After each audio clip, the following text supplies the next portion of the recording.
Nous allons voir comment créer une fiche décrivant une nouvelle publication. Voici l'article en question. La première chose à vérifier est que la fiche n'existe pas déjà. Pour cela, on peut effectuer une recherche dans la base de données. On va la faire la plus simple possible. On va prendre par exemple un nom ou la partie d'un nom d'un auteur et puis l'année. Le premier nom, ce serait Oladapo.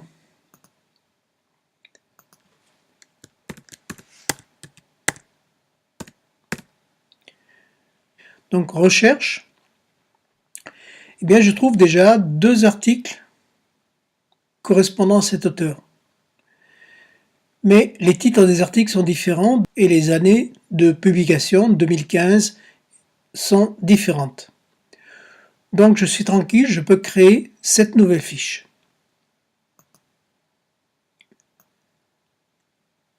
Création d'une fiche. Première chose à faire, copier l'URL de l'article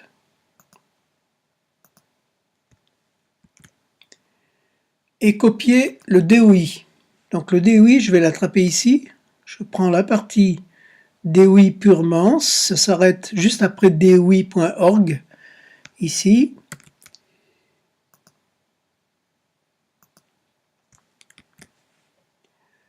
Et je fais enregistrer. Voilà, la fiche est créée. Bien sûr, elle contient de nombreuses erreurs parce qu'il n'y a pas l'année, pas de notice bibliographique, etc. Ce qu'il faut faire tout de suite, c'est vérifier le DOI, parce que j'ai pu me tromper, ajouter ou enlever des caractères. Donc je clique le lien du DOI.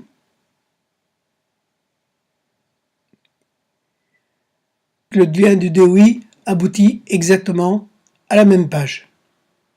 Maintenant, je n'ai plus qu'à compléter l'article en prenant d'abord la notice.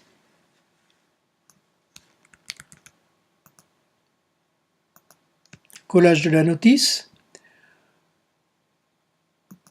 La notice comprend le titre, mais elle comprend aussi le nom du journal. Ici, c'est PLOS Medicine.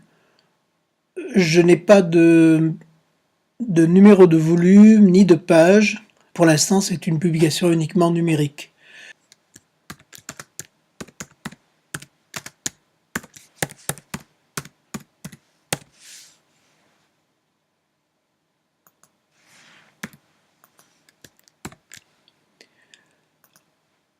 Ensuite, on en vient aux auteurs.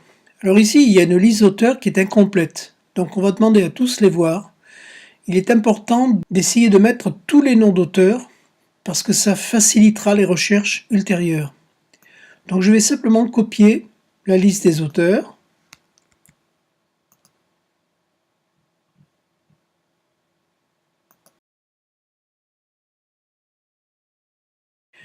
L'année de publication, c'est 2018. On passe au résumé.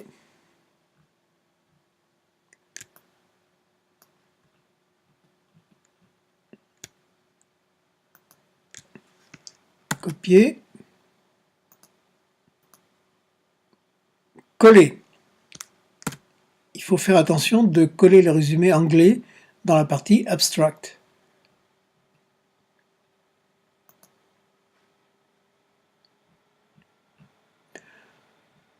Le résumé étant en anglais, je peux le traduire en français.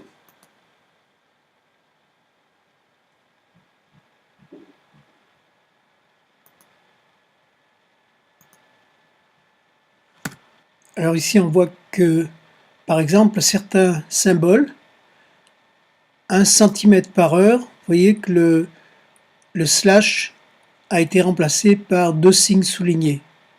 Alors ça, c'est volontaire, c'est pour faire fonctionner Google Translate correctement. Heureusement, quand nous allons faire enregistrer, ce problème est résolu, c'est-à-dire qu'on trouve bien 1 cm/heure. Maintenant, pour l'argument, alors on va prendre l'argument en anglais. La plupart du temps, l'argument est une phrase de la conclusion. J'ai cette phrase ici, Interventions to expedite labor to conform to cervical. etc. Maybe inappropriate. Voilà. Donc je prends cette phrase comme argument en anglais. J'enregistre et je le traduis en français aussi.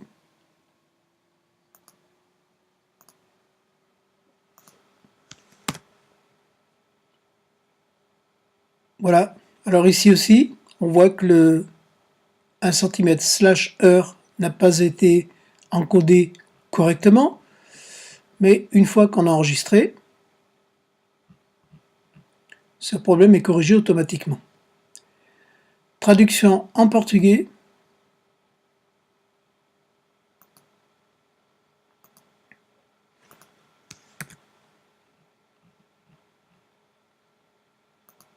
Alors ici, il y a un petit problème parce que le slash, effectivement, ça c'est un problème de la traduction proprement dite.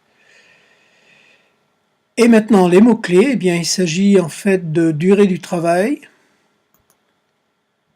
de physiologie, certainement, mais peut-être dans physiologie, ça serait plutôt la dilatation, la question de dilatation. Or, on n'a pas de mot-clé dilatation. On pourrait peut-être ajouter un mot-clé dilatation. Voyons la gestion des mots-clés ici. Ah oui, mais mon statut, le statut d'éditrice, ne donne pas accès à la page qui permet de gérer les mots-clés. Donc il faut être administratrice. Donc on va laisser tomber, on le signalera aux administrateurs de créer un mot-clé dilatation. On le verra dans une vidéo suivante. Ensuite, c'est une enquête. Dans les interventions pendant l'accouchement, il y a ici l'ocytocine qui est mentionnée dans cet article. Voilà, nous avons un ensemble de mots-clés qui correspond à peu près à l'article. Il pourra être affiné par la suite. Il nous suffit maintenant d'enregistrer.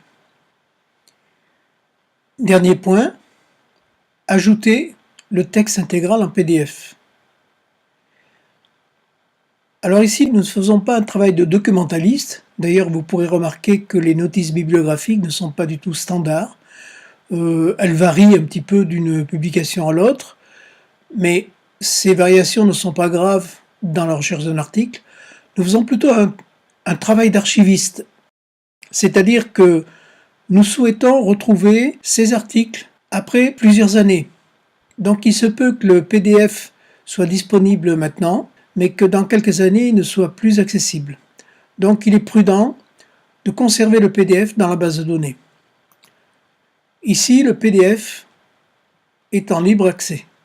Donc on peut faire download.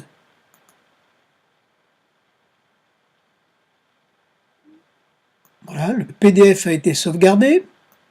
Je vais au bas de la fiche. Choose File, parcourir. Voilà, le PDF qui vient d'être téléchargé. Et puis, enregistrer. Il faut bien sûr que je m'assure que ce PDF contient bien l'article que je viens de documenter. Donc je l'ouvre et je vois que c'est effectivement le même article. Voilà, l'enregistrement est terminé, le PDF a été téléchargé dans la base de données et la fiche est maintenant complète.